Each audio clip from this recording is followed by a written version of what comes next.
সুন্দরবনকে বলা হয় বাংলাদেশের প্রাকৃতিক ঢাল। শুধু বাংলাদেশ নয়, এটি পুরো বিশ্বের জন্য বড় সম্পদ। কিন্তু জলবায়ু পরিবর্তন সহ মানুষসৃষ্ট নানান কারণে সেই সুন্দরবন আজ হুমকির মুখে। এমন পরিস্থিতিতে জলবায়ু পরিবর্তনের ক্ষতিকর প্রভাব থেকে সুন্দরবন রক্ষা, সবুজ উদ্ভাবন এবং তরুণদের নেতৃত্বে বন সংরক্ষণের লক্ষ্যে খুলনায় অনুষ্ঠিত হল দুদিনব্যাপী সুন্দরবন সামিট। 60টি দেশের ৩ শতাধিক তরুণ জলবায়ু কর্মী ও বিশেষজ্ঞদের নিয়ে এই সামিটে তৈরি করা হয় সুন্দরবন রক্ষার 5 দফা সবুজ সুন্দরবন ঘোষণাপত্র। সামিট শেষে যা তুলে ধরা হয় সংবাদ সম্মেলনের মাধ্যমে। 5 দফা যে অঙ্গীকার আমরা ঘোষণা করছি, তার ভিতর প্রথমটি হচ্ছে প্রাকৃতিক সুরক্ষা ঢালকে শক্তিশালীকরণ। এর জন্য সুন্দরবনের বাফার জোনে পরিবেশগত সংকটাপন্ন যে এলাকা, সেখানে সকল প্রকার অবৈধ বন উজাড়, শিল্প কারখানার দূষণ এবং পরিবেশ বিরোধী কার্যক্রম কঠোর হস্তে দমন করতে হবে। এর পাশাপাশি উপকূলীয় ক্ষয়রোধ এবং সমুদ্র পৃষ্ঠের উচ্চতা বৃদ্ধির চ্যালেঞ্জ মোকাবেলায় স্থানীয় প্রজাতির ম্যানগ্রোভ রিফরেস্টেশন এবং প্রকৃতি ভিত্তিক সমাধান বা নেচার বেসড সলিউশন হিসেবে পরিচিত, সেটা এই ধরনের জোরদার উদ্যোগ নিতে হবে। 2 নম্বর দাবি হচ্ছে টেকসই জীবিকা ও প্রধানত লোকজ জ্ঞানের সুরক্ষা। সুন্দরবনের ওপর নির্ভরশীল ঐতিহ্যবাহী পেশাজীবী যারা আছেন, যেমন মোয়াল, বাওয়াল, জেলে সম্প্রদায়ের বংশ পরম্পরায় অর্জিত লোকজ জ্ঞানকে জাতীয় বন সংরক্ষণ নীতিমালায় অন্তর্ভুক্ত করতে হবে। বনের উপর সরাসরি নির্ভরশীলতা এবং চাপ কমাতে উপকূলীয় জনগোষ্ঠীর জন্য জলবায়ু সহনশীল বিকল্প কর্মসংস্থান তৈরি এবং খাঁটি সুন্দরবনের মধু ও হস্তশিল্পের টেকসই সমবায় ভিত্তিক ব্র্যান্ডিং গড়ে তুলতে হবে, যেটি সরকার কিছুটা করছে, বাট আমরা আশা করছি এটা আরো বড় আকারে করার উদ্যোগ নেওয়া হবে। 3 নম্বর হচ্ছে তরুণদের নেতৃত্ব ও সবুজ উদ্ভাবন বা গ্রিন ইনোভেশন। সেক্ষেত্রে আমরা চাই যে মাঠ পর্যায়ে পরিবেশগত নজরদারি এবং জলবায়ু নীতি বাস্তবায়নে কাজ করার জন্য দেশব্যাপী সুন্দরবন ইউথ চ্যাম্পিয়ন্স নামে একটা নেটওয়ার্ক প্রাতিষ্ঠানিকভাবে তৈরি করতে হবে এবং এই সুন্দরবন নিয়ে যে যে ইনোভেশন গুলো উঠে এসছে, সেই ইনোভেশন গুলোকে প্রযুক্তি বান্ধব এবং জলবায়ু সহনশীল সমাধানগুলোকে মাঠ পর্যায়ে বাস্তবায়নের জন্য প্রয়োজনীয় অর্থ কারিগরি সহায়তা নিশ্চিত করতে হবে। 4 নম্বর যেটি আছে সেটি হচ্ছে দায়িত্বশীল ও পরিবেশ বান্ধব ইকো ট্যুরিজম। সেক্ষেত্রে এখানে যারা ট্যুর প্রতিষ্ঠান আছে তাদের সাথে কোলাবোরেশনের মাধ্যমে বনের ভিতরে চলাচলকারী পর্যটন নৌযানগুলোর ধারণ ক্ষমতা নির্ধারণ, শব্দ ও তেল দূষণ রোধে কঠোর আইন প্রয়োগ করতে হবে। সব ধরনের দূষণই, আসলে প্লাস্টিক দূষণ থেকে যত ধরনের দূষণ, সব ধরনের দূষণে একটা কঠোর আইন প্রয়োগ করতে হবে, যেটা আমাদের বিভিন্ন বক্তারাও আসলে তাদের আলোচনায় নিয়ে এসেছেন।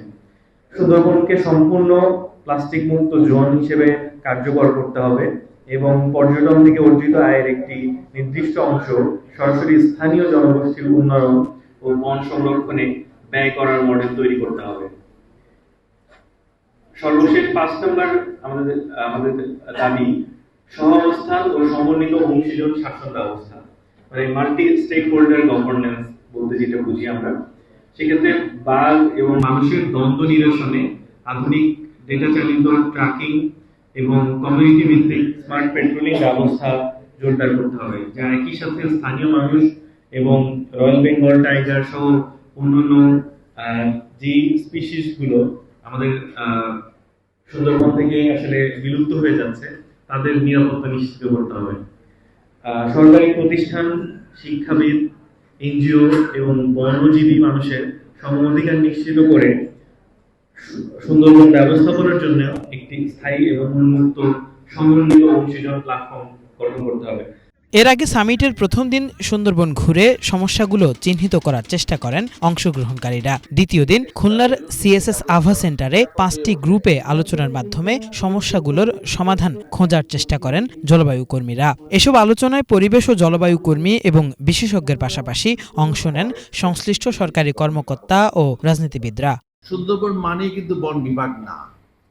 সুন্দরবনের সাথে মৎস্য ডিপার্টমেন্ট বলেন, লাইভস্টক ডিপার্টমেন্ট বলেন, কৃষি ডিপার্টমেন্ট বলেন, সবারই আমাদের নদী যেটা ওয়াটার রিসোর্স সবাই কানেক্টেড অ্যান্ড সবাই একইভাবে ওরিয়েন্টেড হওয়া যে সুন্দরবনকে নিয়ে আমাদের ম্যান্ডেটটা কী, সেটা যদি না হয় এবং সেটা যদি একইভাবে কোথাও যদি আনফোল্ডেড না হয় এটা, তাহলে কিন্তু এক একজন তার মতো করে কাজ করবে, একজন যে কাজটা করছে আরেকজন তার সাথে কানেক্টেড না, তো সেইটা একটা দুশ্চিন্তার বিষয়। এখন সুন্দরবনে কারণে লবণাক্ততার কারণে মানুষ ফরেস্টে ডিপেন্ডেন্ট হচ্ছে, আর এগ্রিকালচার যে সেই ইনিশিয়েটিভটা নেয়, আজকে আমার এগ্রিকালচার অফিসের সাথে অনেক কথা হচ্ছে, তাদের কাছে অনেক ভ্যারাইটি আছে যেটা সবজিকে আবার ফিরিয়ে আনা যায়, ক্রপসকে ফিরিয়ে আনা যায়, সবই করা যায়, কিন্তু সেটা যদি না হয়, তার ঘরে যদি সেটা না হয়, সে কি করবে? সে যেতেই হবে। তো তাহলে এগ্রিকালচার যদি এখানে এগিয়ে আসে, ফিশারিজ যদি এগিয়ে আসে, যে ভ্যারাইটিগুলো লবণাক্ত পানিতে হবে সেই ভ্যারাইটিগুলো যদি প্রমোট করা হয়,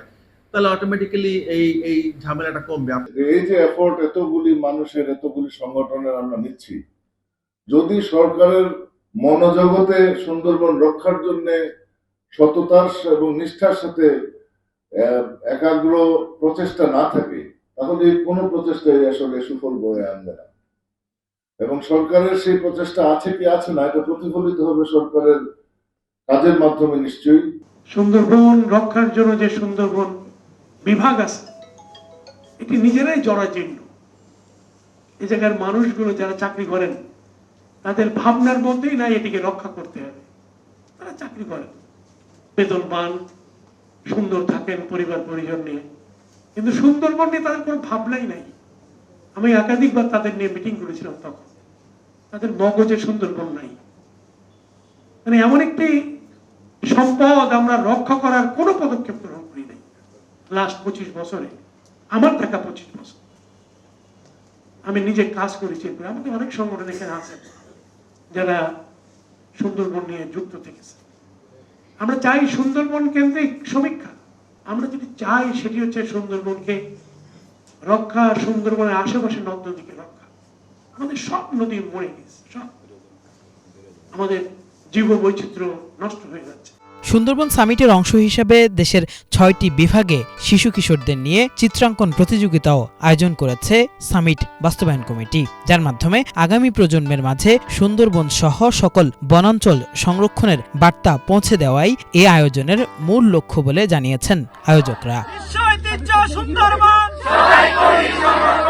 কেফায়েত শাকিল, বাংলা ভিশন, খুলনা।